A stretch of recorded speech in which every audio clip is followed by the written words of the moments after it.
Yo guys, Beast, back with some more basic content. Today we turned a Sentinel pillar into a Nip farm. Talk about living right next to the Popo, guys. What on earth what I was even thinking. Alright, so let me go ahead and explain myself real quickly. So, the Nip geklord, of course, y'all know, he had to have himself a Nip generator worthy of his farms. He needed to power over 20 farms. This is going to be a power source for 20 more farms. So, the only way to do it would be to tap into the Popo themselves' tech. As we know, the Sentinels always have the best tech. So, we're using the Sentinel pillar here as a broadcast tower. It harvests all the energy from these 15 triple biodomes, and it sends it all to the other farms and the other bases that need power, and it sends it. And another thing about this is, once this farm is harvested, the good thing about it is, since all the farms are connected in a network, they just send their energy over to the other farm, guys. So when this farm's been harvested, it draws power from the other farms using the radar beacon that I will be showing you in just a second. We got a satellite up there. It broadcasts straight to space from the freighter. It goes to the other farm. If it needs power, it can send it. If it needs to give power, it can send it. Also, another interesting thing to know, this is called a bubble duct real quickly, just break immersion for a second. Bubble duct, it's 2,000 Quicksilver in the Quicksilver shop. They are phenomenal, but back to the immersive side of this, just as a reminder, this is just free power with a lot of decorating, but let's continue. So, as everybody knows, most power sources can only flow in one direction, but with the power of Nip energy and using the power of these Sentinel pillar we have here with the new Nip tech the geklord has discovered, we have actually come up with energy that is able to flow both forwards and backwards at the exact same time, allowing it to give and receive power at the exact same time. No other energy source is able to do this. They have to use separate lines for positive and negative. You feel me? So this one, unlike all other energy sources, can give and receive power at the exact same time using the same exact tube. As you've seen earlier, they were flowing both forwards and back. But check this thing out, guys. Immersion out of the way, story time aside. You know, it's just free power, guys, but let's just use free power and build some crazy cool stuff. This was thousands of carbon, this was thousands of glass, it was hundreds of glass, but still, it was hundreds of glass, guys. Like, this took a lot of materials to build. Even though I'm not using a power system per se, the fact that I used so many materials when I could have just built a legitimate power system and used a bunch of materials, this way I got to decorate it and design it exactly how I want.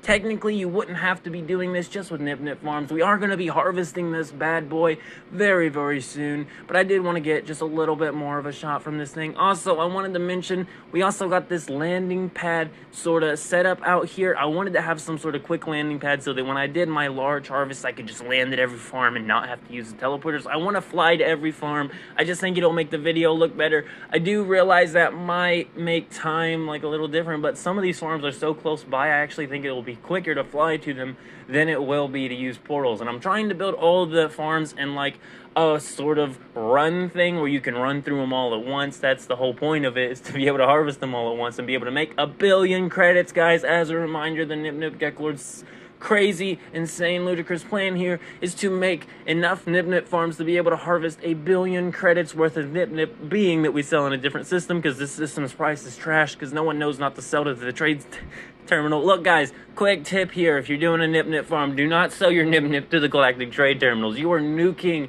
the price that Nip is worth in that system. This system literally has like 300,000 credits for 20 Nip buds, guys. That is so crap. That is normally 1 million credits. So I literally have to go to another system when I go to sell 1 billion credits worth of Nip. We are going to be carrying so much Nip on us. Our starship's going to be loaded. We're going to have an inventory full of starships. It's going to be wonderful. I cannot wait till these farms are done. I'm thinking it'll take about a month. This farm I did build yesterday sometime. I had to plant the Nip and I had to gather the Facium. I'm thinking we're going to be building a Facium farm soon, guys. I know I've been avoiding it because it's so easy to make Facium and it's so easy to get dihydrogen and carbon. However, if I had a Facium farm, I could literally just go run through there and put down even just 4 or 5 triple biodomes worth of Facium, and I think it would allow me to do these farms a little quicker. I really only need a Facium farm, and as you can see here, this is not sped up at all. This is literally just how long it takes to harvest this entire thing. It's done like that, guys. This entire video is 7 minutes. Keep that in mind. Harvesting this farm, if you're speed running it, because you can speed run this thing, because I literally walked through it with a controller. Imagine if it was on my keyboard and mouse, I would have gotten through that entirely quicker. Also, I do have a base computer archives guide so that you could actually get this thing out of the way and not have that stupid mission objective anymore. I'm not sure if the mission objective actually ever goes away, or if you can just continuously do the archive and people just waste their time farming salvage data for no reason. Last time I looked up something about the whole encrypted archive on the base terminal computers, people were actually saying it was just a bug that the mission was there, so I avoided it for so long, and I finally started messing with it, and I realized that it's mainly just similar words. So you're looking for the unlike word or the really short word compared to other words, things like that. It's just weird comparing words, seeing what word doesn't fit in with other words. It's weird, but check this thing out, guys. I absolutely love it. We are going to have a final cinematic shot at the end, just showing the whole thing. I didn't want to do that. Unfortunately, actually, I think we'll just use the pre-harvested shots we already got. But unfortunately, I was going to say that we were going to record it after, which I could have got better shots for. I didn't really take shots. I need to take some time more to get the cinematic shots out. I also wanted to mention, if the reason why I left it as like an open base design where the only thing here was the biodomes is that the problem with using AI robots for cops and the problem with using them for authoritarian figures is that they only function off of what their programming tells them to, and when they scan these giant biodomes full of this illegal nip substance that they would normally go crazy about, they actually don't mess with me until I start fighting them, just because they don't know what's in the biodomes. All they see are giant spears through their robotic eye, you know,